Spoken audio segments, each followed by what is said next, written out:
शास्त्रों के अनुसार सावन माह को सबसे पावन महीना माना गया है। इस महीने में शिव जी की आराधना, अभिषेक आदि करके भोलेनाथ को प्रसन्न करके मनोवांछित फल की प्राप्ति की जाती है।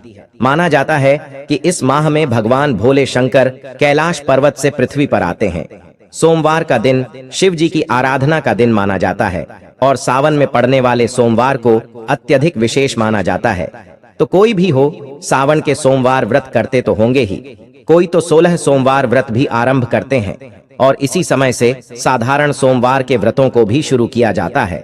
तो सावन में पड़ने वाले सोमवार 4 या 5 पड़ते हैं। कोई तो सारे व्रत रखते हैं, कोई आगे का और पीछे का व्रत रखते हैं। तो जैसी भी शक्ति और समर्थ हो, वैसे आप शिव की भक्ति करें। पूरे महीने भी आप इस प्रकार से भगवान भोले शंकर की पूजा अर्चना और उनका अभिषेक कर सकते हैं। तो दोस्तों, इस व्रत में आपको क्या खाना है, पूजा कैसे करनी चाहिए, शिव की भक्ति कैसे करनी है, क्या पाठ करें, किस मंत्र का जाप करना है, वो सारी जानकारी आपको इस वीडियो में मिलने वाली है। तो वीडियो को अंत तक पूरा देखें। लेकिन उससे पहले हे भोलेनाथ, जो भी दर्शक इस वीडियो को लाइक करे और चैनल को सब्सक्राइब करके कमेंट में जय भगवान शिव पार्वती लिखे, उन पर भगवान भोलेनाथ का आशीर्वाद हमेशा बना रहे। उनके घर में धन की कभी कोई कमी न रहे, उनका घर हमेशा खुशियों से भरा रहे।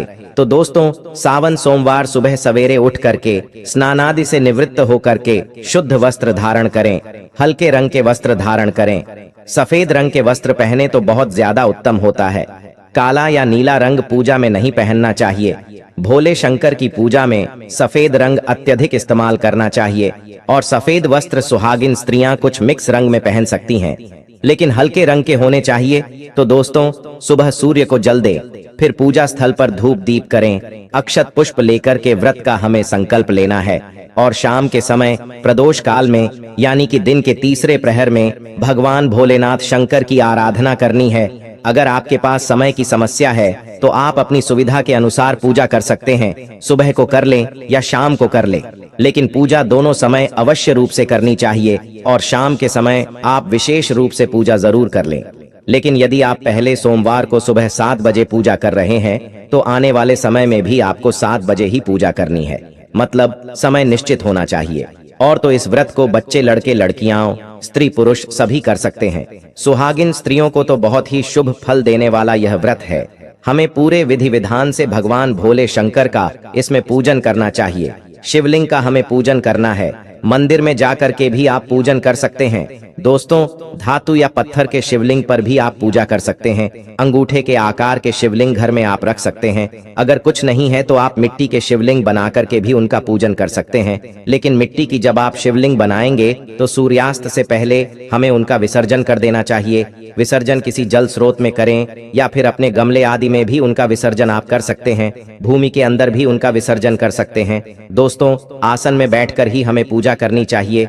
बिना आसन के यदि हम पूजा करते हैं तो हमारी पूजा निष्फल हो जाती है। दोस्तों, सरपत की एक चौकी लगाए, उसके ऊपर शिव परिवार की फोटो रखें। कलश की स्थापना करने की उतना ज्यादा आवश्यकता नहीं है, चाहे तो आप कलश की स्थापना कर भी सकते हैं। एक बेल पत्र के ऊपर आप भोलेनाथ की शिवलिंग को इस प्रकार से स्थापित करें और उसे 4 बार आप जल चढ़ाएं। 4 बार जल चढ़ाने का अर्थ होता है कि हमने उनके पांव धुलवाए, हाथ धुलवाए, कुल्ला करवाया और फिर उन्हें स्नान कराया। उसके बाद में आप कच्चे दूध से उन्हें स्नान कराएं, फिर जल से स्नान कराएं और फिर पंचामृत से स्नान कराएं। फिर आप उन्हें सादा जल से स्नान कराएं और यदि आप इसमें चाहे तो फलों के रसों से या फूलों से और इत्र से आदि चीजों से, बहुत सारी चीजें होती हैं, उन सभी से आप अभिषेक कराएं। गंगा जल से हमें अवश्य रूप से भोले शंकर को अभिषेक कराना है। विशेष चीजों से अभिषेक करने से हमें विशेष फलों की प्राप्ति होती है। तो आप चाहे तो कुछ विशेष चीजों से भी अभिषेक करा सकते हैं। इसके बाद में दोस्तों, ध्यान रहे, भगवान भोलेनाथ के शिवलिंग पर अक्षत, चंदन, अबीर, गुलाल ही चढ़ाना चाहिए। हल्दी, मेहंदी, रोली ये चीजें शिवलिंग पर नहीं चढ़ानी चाहिए। ये जो नीचे जलधारी होती है वहां पर चढ़ा सकते हैं, क्योंकि उन्हें माता पार्वती का प्रतिरूप माना जाता है। दोस्तों, शिवलिंग पर दूध की धारा लगाएं, जल की धारा लगाएं। रुद्राष्टकम का पाठ करते हुए भी आप शिवलिंग का अभिषेक कर सकते हैं। वस्त्र, जनेऊ, चंदन, भस्म लगा करके अक्षत सदैव गीले करके चढ़ाएं। थोड़े से गीले कर लें, उसके बाद ही चढ़ाएं। उसके बाद में जनेऊ अर्पित करें और उसके अलावा अंग वस्त्र भी अर्पित करें। उसके बाद में बेल पत्र, धतूरा फल, भांग और आंकड़े के पुष्प पत्र आदि चढ़ाएं। दोस्तों, जो भी भोले शंकर की प्रिय चीजें हैं उन्हें हमें अर्पित करना चाहिए। शमी पत्र चढ़ाएं और धूप दीप जलाएं। गणेश गौरी की पूजा करें, सूर्य की पूजा करें, दीपक की पूजा करें, गंगा जी का भी नाम लें, उनका भी पूजन करें, उनका भी ध्यान करें। तो जो भी भोले शंकर जी की प्रिय चीजें हैं वो अर्पित कर दें। दोस्तों, ये पूजन आप चाहें तो अपने घर के मंदिर में भी कर सकते हैं, नहीं तो आप शिवालय में जाकर के भी पूजन कर सकते हैं। ऐसा कोई जरूरी नहीं है। ये जो व्रत होते हैं, सावन के जो सोमवार होते हैं, वो सरल व्रत होते हैं। अपनी सामर्थ्य के अनुसार आप इसे कर सकते हैं। सिंपल जो साधारण सोमवार के व्रत होते हैं उसी के तरीके से होते हैं। तो इस प्रकार से धतूरे के फल अर्पित कर दें। इनमें से अगर कोई भी सामग्री आपको नहीं मिल पाती है तो कोई चिंता की बात नहीं है। जो भी हो सके उतने से ही आप भोले शंकर जी का पूजन करें, दीपक का भी पूजन करें और अग्निदेव का भी आवाहन करें। तो इस प्रकार से आप सरल भाव से पूजा करें और इसके बाद में सफेद मिठाई फल, जो भी मौसमी फल उपलब्ध हो, उन्हें आप भोग प्रसाद में चढ़ाएं। आप लड्डू भी चढ़ा सकते हैं, मिठाई चढ़ा सकते हैं और इसके अलावा जो भी भक्ति वर्ष आप उन्हें अर्पित करना चाहते हैं वो सब आप भगवान जी को अर्पित कर दें। और इसके बाद में लौंग, इलायची, सुपारी रख करके पान चढ़ाना चाहिए और हो सके तो नारियल भी चढ़ाना।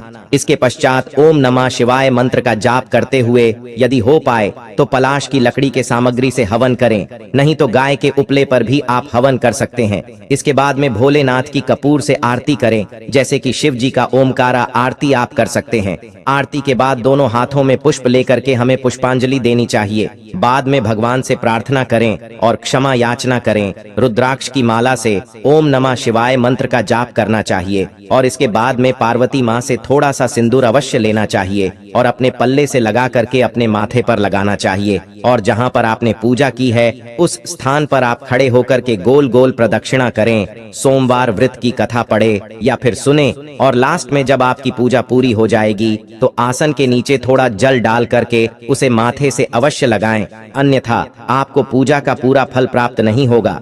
तो दोस्तों, ये जो पूजा है ये हमें निर्धारित समय पर ही करनी है। एक बार जो हमने समय निर्धारित कर लिया उसी पर करने की कोशिश करनी चाहिए।